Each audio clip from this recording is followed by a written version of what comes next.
Welcome to రవికిరణాలు TV బులెటిన్ల ముందుగా headlines చూద్దాం. అన్నమయ్య జిల్లా పీలేరులో రాకదిలిరా సభ. హాజరైన చంద్రబాబు, పీలేరు జనగర్జన రాష్ట్రమంతా వినిపించాలన్న టీడీపీ అధినేత.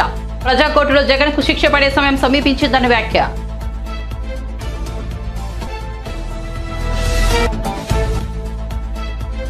భీమిలి నియోజకవర్గంలో వైసీపీ సిద్ధం సభ. హాజరైన సీఎం జగన్, పద్మవ్యూహంలో చిక్కుకోవడానికి నేనేమి అభిమన్యుని కాను, అర్జునుడేనని వెల్లడి.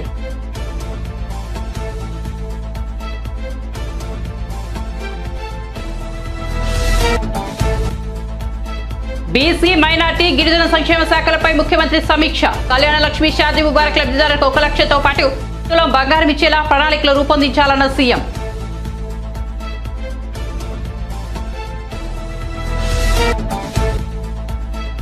గుండ్లకమ్మ ప్రాజెక్టును పరిశీలించిన షర్మిల, 750 కోట్లతో వైఎస్ఆర్ ప్రాజెక్టు కడితే జగన్ ప్రభుత్వం మెయింటెనెన్స్ కు కోటి కూడా ఇవ్వడం లేదని మండిపాటు. ఇదేనా వైఎస్ఆర్ ఆశయాలు నిలబెట్టడం అని ప్రశ్న.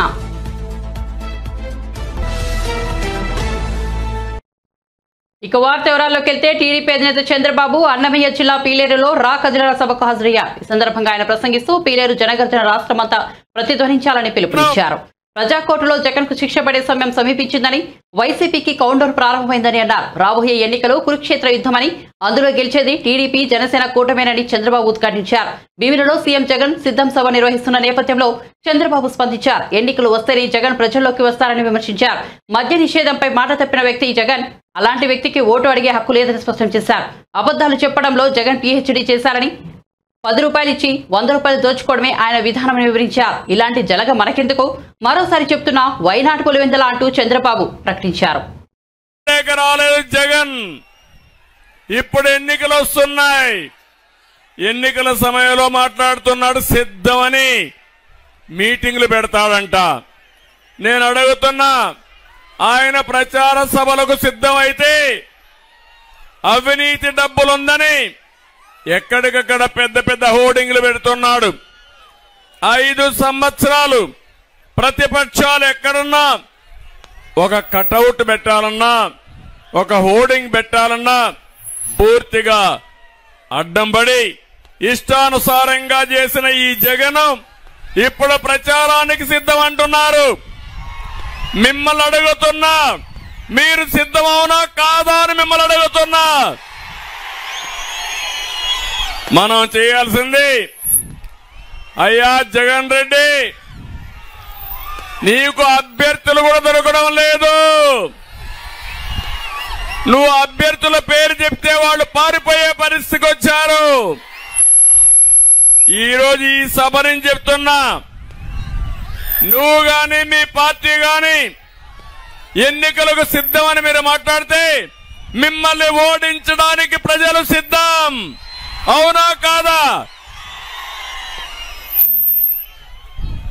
ఊరూరా మీరందరూ సిద్ధపడాలి. నేను అడుగుతున్నా మళ్ళా ఒకసారి, మేము సిద్ధంగా ఉన్నామంటే గట్టిగా చప్పట్లు కొట్టి చెప్పండి. విశాఖపట్నంలో మీటింగ్ పెడుతున్నాడు. పీలేరు నుంచి మీ మాటలు వినపడాలి.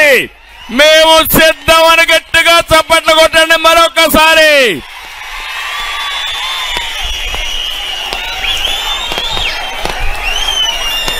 మిమ్మల్ని ఇంటికి పంపడానికి అన్నదాతలు సిద్ధం. మిమ్మల్ని తరిమి కొట్టడానికి కసితో యువత సిద్ధంగా ఉన్నారు. మీ జెండా పాతి పెట్టడానికి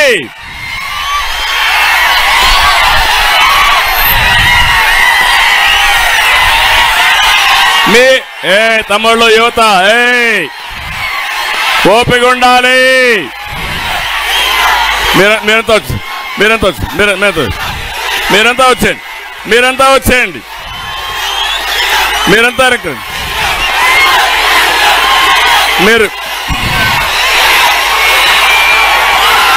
మీరు యువత కూర్చోండి.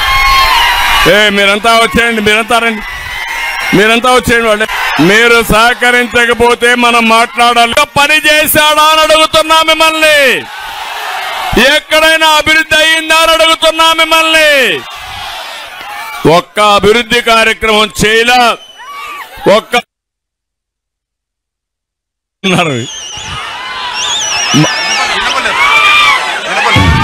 మళ్ళా ఎక్కువ మాట్లాడితే నా గొంతు పోతుంది. ఇంకా చాలా మీటింగ్లు ఉన్నాయి. ఎన్నికలండి.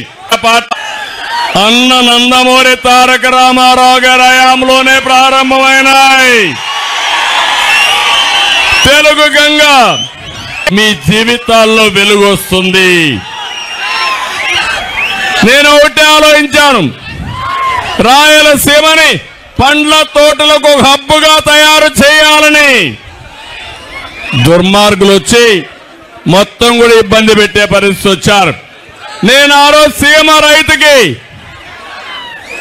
ఏదైతే ఆ రోజు మీరు చూస్తే డ్రిప్ ఇరిగేషన్ కు 90% సబ్సిడీ ఇచ్చా. ఇప్పుడు వస్తా ఉందా అని మిమ్మల్ని అడుగుతున్నా, ఇచ్చారా అని మిమ్మల్ని అడుగుతున్నా. మొన్ననే కడప జిల్లా అన్నమయ్య డ్యాము,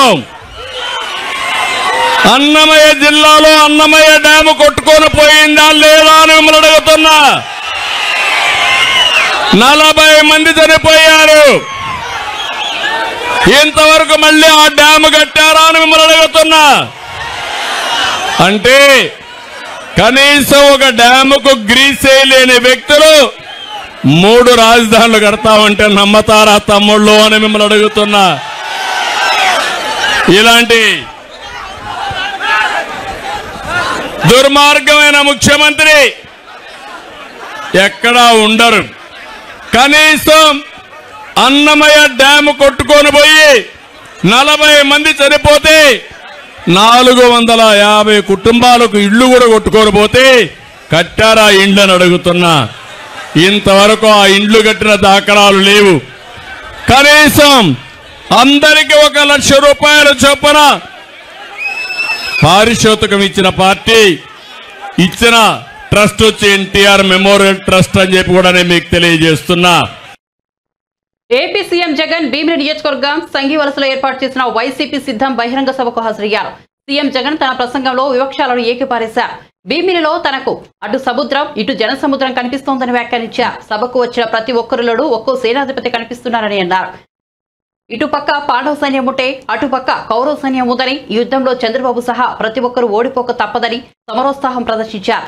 పద్మవ్యూహంలో చిక్కుకోవడానికి తాను అభిమన్యుడిని కాదని తాను అర్జునుడని సీఎం జగన్ పేర్కొన్నారు. ఈ అర్జునుడికి తోడు శ్రీకృష్ణుడు వంటి ప్రజలు తోడున్నారని చెప్పుకొచ్చారు. ఈసారి ఎన్నికల్లో వైసీపీకి 175కి 175 సీట్లు రావడం ఖాయమని ధీమా వ్యక్తం చేశారు. మంచి చేయగలిగాం కాబట్టి ఈ రోజు నేను గర్వంగా కూడా చెప్తా ఉన్నాను. ఇలా మంచి చేయగలిగాం కాబట్టి ఈరోజు మీలో ఎవరైనా సరే, మన పార్టీలో ఎవరైనా సరే ఏ పదవికి పోటీ చేసినా, వార్డు మెంబర్ దగ్గర నుంచి ఎంపీటీసీ దగ్గర నుంచి జెడ్పీటీసీ దగ్గర నుంచి కార్పొరేటర్ దగ్గర నుంచి ఇంకా ఏ పదవైనా, ఎమ్మెల్యే అయినా, ఎంపీ అయినా అలా చేయగలిగాం కాబట్టి మనలో నుంచి ఏ ఒక్కరైనా ఏ పదవికైనా పోటీ చేసినా ప్రజలందరూ కూడా మామూలు మెజారిటీతో కాదు, గొప్పదైన మెజారిటీతో మనల్ని గెలిపించి ఆ స్థానాల్లో కూర్చోబెడతారు.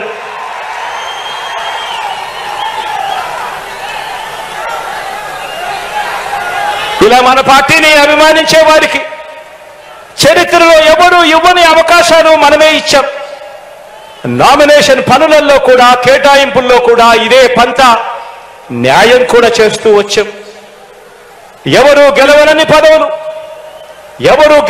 పదవులు వార్డు మెంబర్లు, సర్పంచులు మొదలు ఎంపీటీసీలు, ఎంపీపీలు, జెడ్పీటీసీలు, జెడ్పీ చైర్మన్లు, మున్సిపల్ చైర్మన్లు, కౌన్సిలర్లు, మేయర్లు, కార్పొరేటర్లు, ఎమ్మెల్సీలు, రాజ్యసభ సభ్యులు, మంత్రి మండలి వరకు అన్నింటిలోనూ కూడా జగన్ను నమ్మిన వారు, వైఎస్ఆర్సీపీలో ఉన్నవారు, వైఎస్ఆర్సీపీ పార్టీ కోసం కష్టపడిన వారందరికీ కూడా అంచెలంచెలుగా ఏ రాజకీయ పార్టీలోనూ ఇవ్వని అవకాశాలు ఇచ్చిన ఏకైక పార్టీ మన వైఎస్ఆర్ కాంగ్రెస్ పార్టీ అని కూడా చెప్పడానికి ఈ సందర్భంగా గర్వపడతా ఉన్నాను. మనం ఈ 56 నెలల పాలనలో ప్రతి ఇంటికి మంచి చేయగలిగాము కాబట్టి, వివక్ష లంచాలు లేని పాలన ఇవ్వగలిగాము కాబట్టి, ఇంతకు ముందు నేను చెప్పినట్టుగా ఇవాళ ఎవరైనా సరే మన పార్టీ తరపున ఎవరైనా కూడా నామినేషన్లు వేస్తే చాలు, ప్రజలు మనల్ని ఆశీర్వదించి భవిష్యత్తులో ఇంతకంటే ఎక్కువ అవకాశాలు మనకు ఇస్తారు. మన కార్యకర్తలను గెలిపించే మన పార్టీ వైఎస్ఆర్ కాంగ్రెస్ పార్టీ అని చెప్పడానికి కూడా గర్వపడతా ఉన్నా.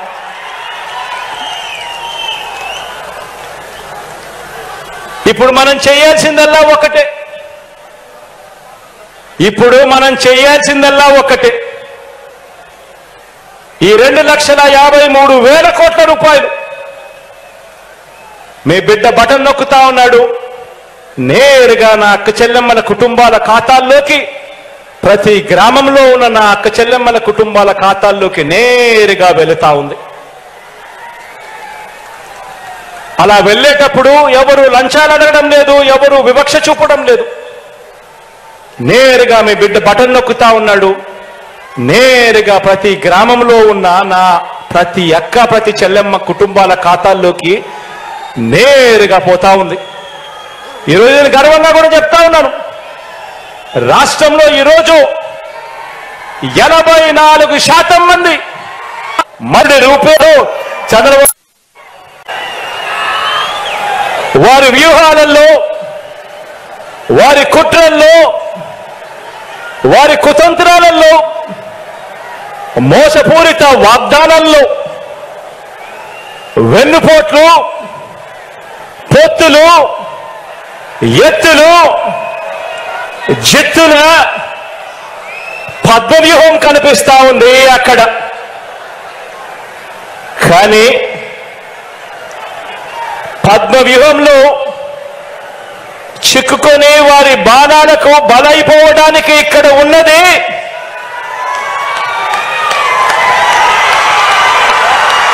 అభిమన్యుడు కాదు, ఇక్కడ ఉన్నది అర్జునుడు.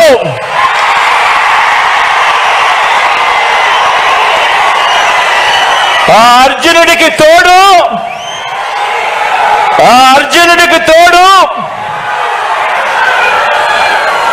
ప్రజలు, దేవుడి దయ, ఇక్కడ ఉన్న నా అన్నదమ్ములు, నా అక్క చెల్లెమ్మలందరూ,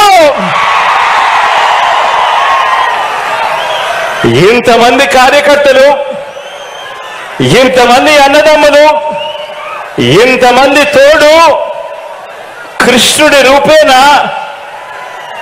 మీ అర్జునుడికి, మీ బిడ్డకు ఇంతటి అండదండలిస్తా ఉన్న పరిస్థితులు ఇక్కడ ఉన్నాయి కాబట్టి మీ బిడ్డ భయపడడు.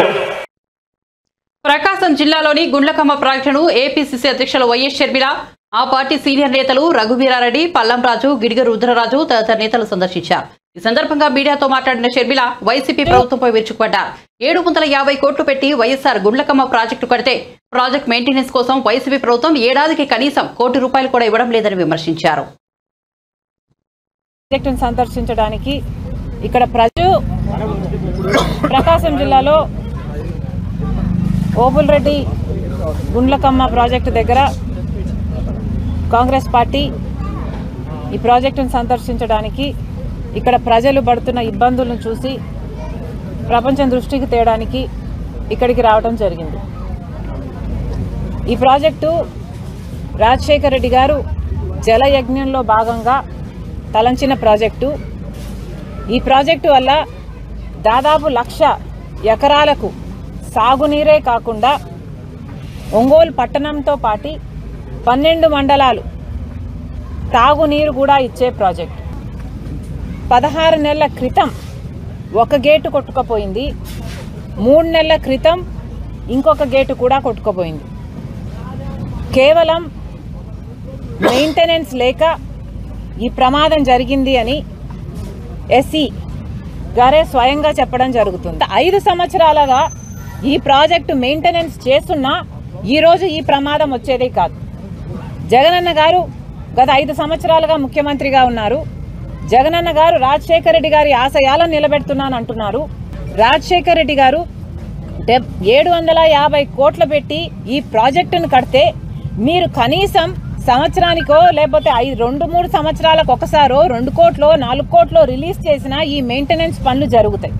మీకు కనీసం ప్రాజెక్టు మెయింటైన్ చేసే ఇంగితం కూడా లేదు అంటే మరి మీరు రాజశేఖర రెడ్డి గారి ఆశయాలను ఎలా నిలబెడుతున్నారో వైసీపీ నాయకులు సమాధానం చెప్పాలి. సంబంధిత మంత్రి అయితే సంక్రాంతి డాన్సులు చేస్తాడంట తప్ప పని చేయడట. ఇక్కడ ఏ మాత్రం మెయింటెనెన్స్ ఉన్నా ఈ ప్రమాదం జరుగుండేది కాదు. ఈరోజు ఒంగోలు పట్టణం సైతం మంచినీళ్లు రావటం లేదు, ఒక రోజు ఇచ్చింది లేదు. ఈరోజు కనీసం 2-3 రోజులకు ఒకసారి కూడా నీళ్లు రావట్లేదు తాగడానికి. నేను చెప్తున్నది తాగే నీళ్ళు, మంచి నీళ్ల కోసం. రాజశేఖర రెడ్డి గారి సంక్షేమ పాలనే మేము అందిస్తున్నామని చెప్పుకుంటున్న మీరు కనీసం రాజశేఖర రెడ్డి గారు కట్టిన ప్రాజెక్టును మెయింటెనెన్స్ కూడా మీరు చేయకపోతే మీరు ఎలా వారసులు అవుతారు? మీరు ఎలా రాజశేఖర రెడ్డి గారి ఆశయాలు నిలబెడతారో మాకైతే అర్థం కావటం లేదు. ఇప్పటికైనా వెంటనే ఏదైనా చేయకపోతే ఈ ప్రాజెక్టు మొత్తము కూలిపోయే ప్రమాదం ఉందని ఎస్సీ గారు ఎప్పటి నుంచో మేము 2020 నుంచి అడుగుతున్నాము, మరమ్మతులు చేయాల్సిన అవసరం ఉంది అని ప్రతి సంవత్సరము అడుగుతున్నాము, కానీ ప్రభుత్వం పట్టించుకోవట్లేదు అంటున్నారు. 10 కోట్లు ఇచ్చినా కూడా ఈ రోజు చేయాల్సిన మరమ్మతులు అయితేనేమి, రీప్లేస్మెంట్లు అయితేనేమి చేసుకుంటే ప్రాజెక్టు నిలబడుతుంది. లేకపోతే ఈ ప్రాజెక్టు నిలబడే అవకాశమే లేదు, మొత్తం నాశనం అయిపోతుంది, అసలు ప్రాజెక్టు కట్టి కూడా వృధా అయిపోతుంది అని చెప్తున్నారు. కనీసం ఇప్పుడైనా కళ్ళు తెరవండి, కనీసం ఇప్పటికైనా ప్రభుత్వం కళ్ళు తెరవాలి, చేయాల్సిన మరమ్మతులు పనులు చేయండి. ఇక్కడైతే గేటు కొట్టుకుపోయిన గేటు తేలుతుంది ఇక్కడ నీళ్లలో. మీ పనితీరు ఇది అని ఆ గేటే సాక్ష్యం చెప్తుంది. కాంగ్రెస్ పార్టీ ఇచ్చిన హామీలు నెరవేర్చే సత్తా లేక తెల్లారితే కేసీఆర్ పైన బీఆర్ఎస్ పైన పడుతోందని బీఆర్ఎస్ వర్కింగ్ ప్రెసిడెంట్ కేటీఆర్ ఆగ్రహం వ్యక్తం చేశారు. జూబ్లీహిల్స్ నియోజకవర్గ బీఆర్ఎస్ పార్టీ కార్యకర్తల సమావేశంలో ఆయన పాల్గొన్నారు. ఈ సందర్భంగా మాట్లాడుతూ గ్రేటర్ హైదరాబాద్ పరిధిలో మనం క్లీన్ స్వీప్ చేసి కాంగ్రెస్ బీజేపీని ఓడగట్టామన్నారు. దురదృష్టవశాత్తు హైదరాబాద్ బయటి జిల్లాలో మాత్రం మనకు అనుకూలంగా తీర్పు రాలేదన్నారు. అయినప్పటికీ మనం చాలా చోట్ల స్వల్ప తేడాతో ఓడిపోయామన్నారు. కేసీఆర్ వంటి నాయకుడిని గెలిపించుకోలేకపోయామని చాలా మంది ఇప్పుడు బాధపడుతున్నారన్నారు. అసెంబ్లీ ఎన్నికల్లో మనం ఓడిపోయినప్పటికీ ఇది స్పీడ్ బ్రేకర్ మాత్రమేనని అన్నారు. జూబ్లీహిల్స్ లో పార్టీ కోసం కష్టపడి పనిచేసిన ప్రతి ఒక్కరికి ధన్యవాదాలు తెలిపారు.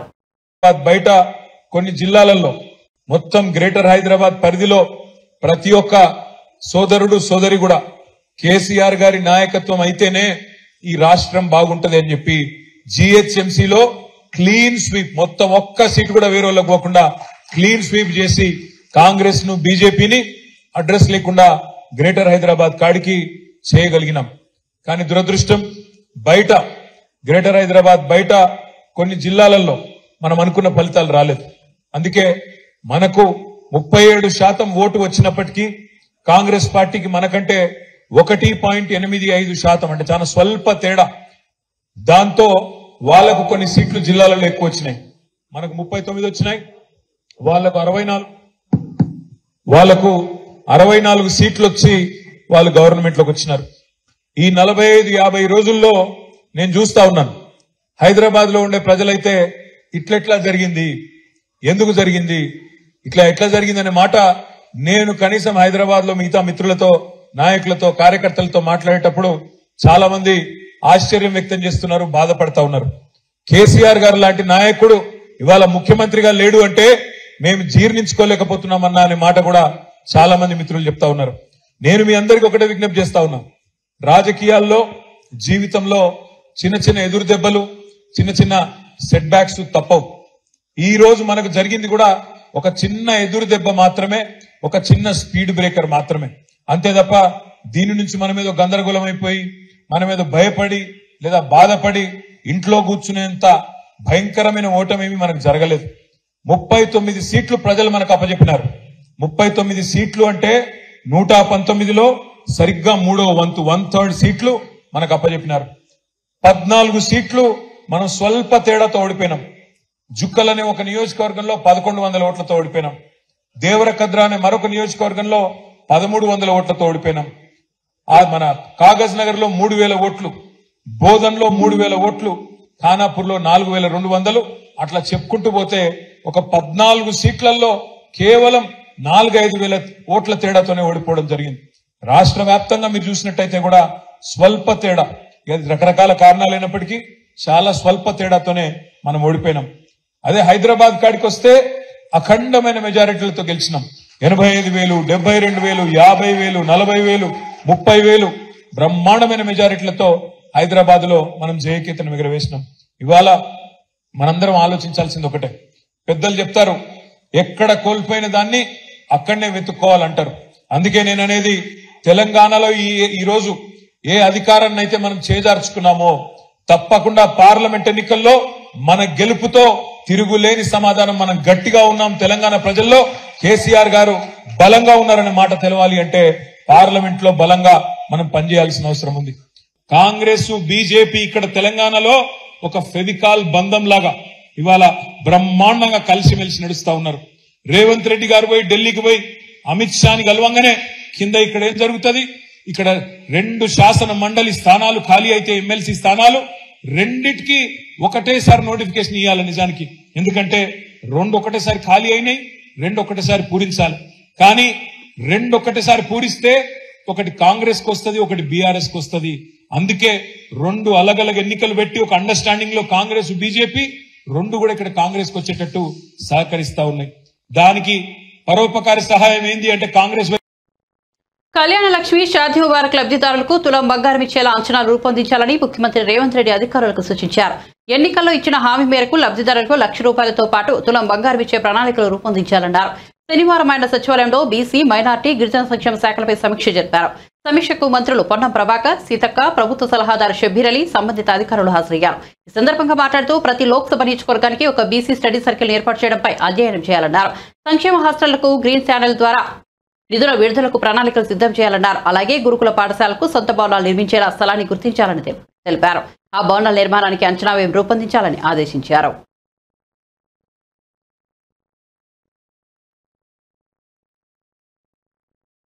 మాజీ ఎమ్మెల్యే తీగల కృష్ణారెడ్డి ముఖ్యమంత్రి రేవంత్ రెడ్డి మర్యాదపూర్వకంగా కలిశారు. సచివాలయంలో ఆయనను సీఎం కలిశారు. ఈ సమయంలో మంత్రులు సీతక్క, కొండా సురేఖ, పొన్నం ప్రభాకర్, పొంగులేటి శ్రీనివాసరెడ్డి తదితరులు ఉన్నారు. తీగల కృష్ణారెడ్డి టీడీపీ నుంచి హైదరాబాద్ మేయర్గా పనిచేశారు. 2014లో టీడీపీ నుంచి ఎమ్మెల్యేగా పోటీ చేసి గెలిచారు. ఆ తర్వాత బీఆర్ఎస్ లో చేరి మహేశ్వరం నియోజకవర్గం నుంచి విజయం సాధించారు. బీఆర్ఎస్ నాయకులు వరుసగా రేవంత్ రెడ్డిని కలవడం చర్చనీయాంశంగా మారింది. బీఆర్ఎస్ పార్టీ తెలంగాణ ఉద్యమం నుంచి ఇప్పటి వరకు అనేక ముళ్లబాటను చూసిందని, ప్రతి పూలబాటను చూసిందని మాజీ మంత్రి ఎమ్మెల్యే హరీష్ రావు పేర్కొన్నారు. శనివారం సిద్దిపేట కొండామలియా గార్డెన్ లో ఏర్పాటు చేసిన బీఆర్ఎస్ కృతజ్ఞత సభలో ఆయన మాట్లాడారు. బీఆర్ఎస్ కు ఉద్యమాలు, దాడులు, బెదిరింపులు కొత్తవి కాదని అన్నారు. నాడు 10 సీట్లు వచ్చినా వెనకడుగు వేయలేదని వెల్లడించారు. పదవి లేని కార్యకర్తలు కూడా వచ్చి ఆడ నిలబడు పెద్ద సినిమా చూపిస్తున్నారు కూడా మనం పెద్ద బాధపడాల్సిన అవసరం లేదు.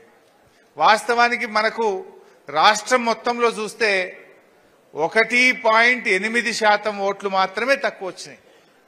మొత్తం తెలంగాణలో 4 లక్షల ఓట్లు మనకు వచ్చుంటే గవర్నమెంట్ మనది. అంటే మనమేమి ప్రజలు పూర్తిగా తిరస్కరించిన సందర్భంగా దగ్గరికి వచ్చి కొద్ది మెజార్టీతో మనం 1.8%తో ఇవాళ ప్రభుత్వాన్ని కోల్పోయాం. దాదాపు 39 ఎమ్మెల్యేలు గెలిచాం. మనం మంచి అద్భుతమైన విజయాలను కూడా మనం సాధించాం. అయితే ఈ 1.8%తో మిస్ అయినాం కదా, ఇక్కడికేదో అయిపోయిందని మనం బాధపడద్దు. తప్పకుండా భవిష్యత్తు మనకు ఉంటుంది. చరిత్రలో మన దక్షిణ భారతదేశంలో 3వసారి ఏ ప్రభుత్వం రాలే. ఈసారి మనం తెచ్చుకుంటామేమో, హ్యాట్రిక్ కొట్టి రికార్డు సృష్టిస్తామో అని అనుకున్నాం. కేరళ కానీ, తమిళనాడు కానీ, ఆంధ్రప్రదేశ్ కానీ, మరి కర్ణాటక కానీ ఎక్కడ కూడా 3వసారి వరుసగా ఒక ప్రభుత్వం వచ్చిన సందర్భం మన దక్షిణ భారతదేశంలో లేదు.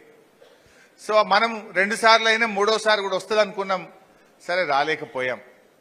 మొన్న హైదరాబాద్లో కూడా కార్యకర్తల మీటింగ్ జరిగింది. కొంతమంది మా గౌరవ సర్పంచులు, కౌన్సిలర్లు కూడా అయ్యో మమ్మల్ని పిలవలేదని బాధపడ్డట్టు తెలిసింది. వాస్తవానికి ఏంటంటే ఆడ 400 మందితోనే మీటింగ్. ఒక పార్లమెంట్ కాన్స్టిట్యున్సీకి 400 మంది అంటే నియోజకవర్గానికి 60 మందినే రమ్మన్నారు. మరి 60 అన్నప్పుడు నా పరిస్థితి ఏంటంటే ఎవరిని కాదని లేనటువంటి పరిస్థితి. కొంతమంది పిలవకుండా వచ్చిండ్రు. ఆ పిలవకుండా వచ్చిన వాళ్ళతో పంచాయతీ వచ్చింది. ఆయన పోయింది, నన్ను విలువలేదని మీరు అనుకున్నారు. సో దాంతో ఎవరు కూడా బాధపడొద్దు. అయితే చాలా వివరాలు కూడా మాట్లాడుకున్నాం అక్కడ, చాలా విషయాలు కూడా చెప్పారు, రకరకాల సూచనలు కూడా వచ్చాయి. మనకు ఈ బంధులు కొంత ఇబ్బంది పెట్టిన ఈ దళిత బంధు, బీసీ బంధు మన పార్టీకి నష్టం చేసిందని కొంతమంది కార్యకర్తలు చెప్పారు. హౌసింగ్ ప్రోగ్రామ్ను ఇంకా కొంత ముందు స్టార్ట్ చేసి ఉండే అది దాని విషయంలో కొంత నష్టం జరిగిందని చెప్పారు. ఇంకిట్లా రకరకాల మంచి సూచనలు వచ్చినాయి. మనము పనులు బాగా చేసినాం, అంత ఆన్లైన్ చేసినాం, ఓట్లకు పోయే వరకు నువ్వు ఇచ్చినావా, గవర్నమెంట్ ఇచ్చింది పో అంటారు వాళ్ళు. అది కార్యకర్త యొక్క, ఉద్యమకారుడి యొక్క కొంత గౌరవం పెంచేది ఉండే. 5 లక్షల రైతు బీమా వస్తే చక్కగా పోయి బ్యాంకులో పడ్డది, ఆ ఇచ్చిన పేరు మనది లేదు. వాడు కాంగ్రెస్ ఉత్త దరఖాస్తుకే పెద్ద వాళ్ళు పదవి లేని కార్యకర్తలు కూడా వచ్చి ఆడ నిలబడు పెద్ద సినిమా చూపిస్తున్నారు. మనం 5 లక్షలు చెక్ ఇస్తే కూడా కనీసం చెప్పుకోలేదు, అది చక్కగా పోయి బ్యాంకులో పడు, ఫోన్లు మోగుడు. ఇటీవల సంక్రాంతి సందర్భంగా విడుదలైన చిన్న సినిమా హనుమాన్ పెద్ద విజయాన్ని సొంతం చేసుకుంది. ఎలాంటి అంచనాలు లేని ఈ సినిమా బాక్సాఫీస్ వద్ద కలెక్షన్ల వర్షం కురిపించింది. తేజ సజ్జా ప్రధాన పాత్రలో ప్రశాంత్ వర్మ దర్శకత్వంలో వచ్చిన హనుమాన్ చిత్రం సంక్రాంతి కింగ్గా నిలిచింది. కాగా హనుమాన్ చిత్ర బృందం తాజాగా హైదరాబాద్ లో కృతజ్ఞత సమావేశం ఏర్పాటు చేసింది. ఈ కార్యక్రమానికి ముఖ్య అతిథిగా ప్రఖ్యాత చిలుకూరు బాలజారే ప్రధాన పూజారి రంగనాథన్ హాజరయ్యారు. ఈ సందర్భంగా ఆయన టీనేజర్లలో ఆత్మహత్యలు పెరుగుతున్నాయని ఆందోళన వ్యక్తం చేస్తూ చాలా మందికి తెలియని ఓ పురాణ అంశాన్ని ఆయన వెల్లడించారు.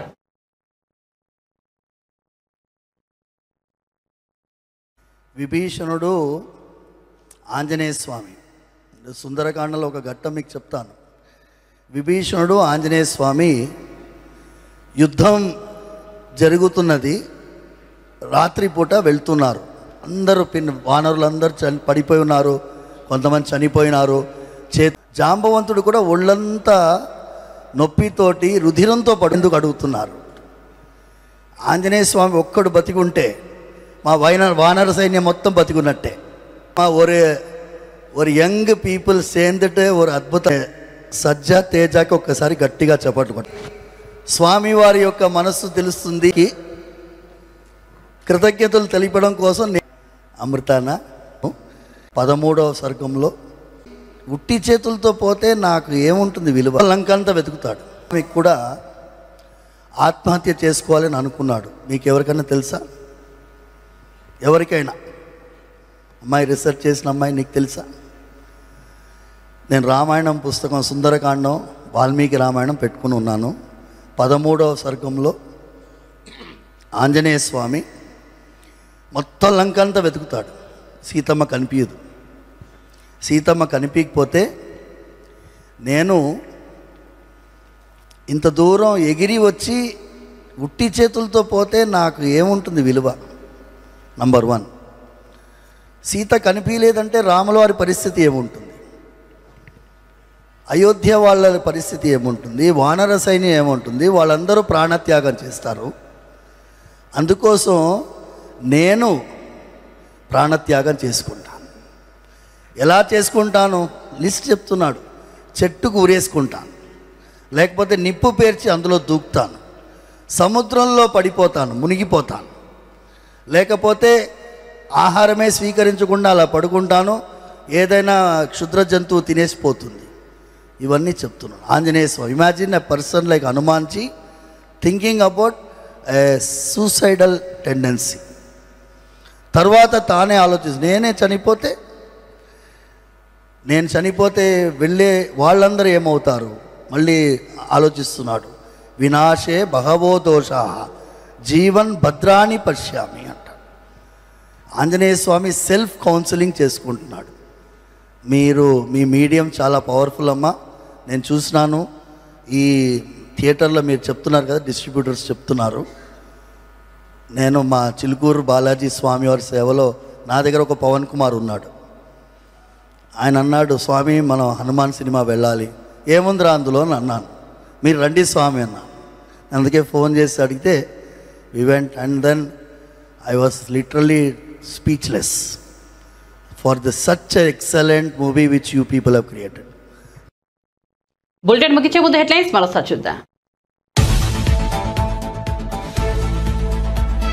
అన్నమయ్య జిల్లా పీలేరులో రాకదిలిరా సభ. హాజరైన చంద్రబాబు, పీలేరు జనగర్జన రాష్ట్రమంతా వినిపించాలన్న టీడీపీ అధినేత. ప్రజాకోర్టులో జగన్ కు శిక్ష పడే సమయం సమీపించిందని వ్యాఖ్య.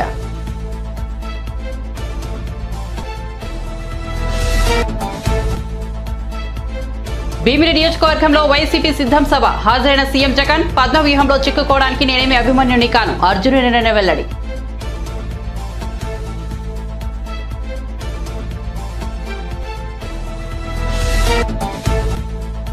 బీసీ మైనార్టీ గిరిజన సంక్షేమ శాఖలపై ముఖ్యమంత్రి సమీక్ష. కళ్యాణ లక్ష్మి షాదీ వివాహ లబ్ధిదారులకు 1 లక్షతో పాటు తులం బంగారం ఇచ్చేలా ప్రణాళికలు రూపొందించాలన్న సీఎం.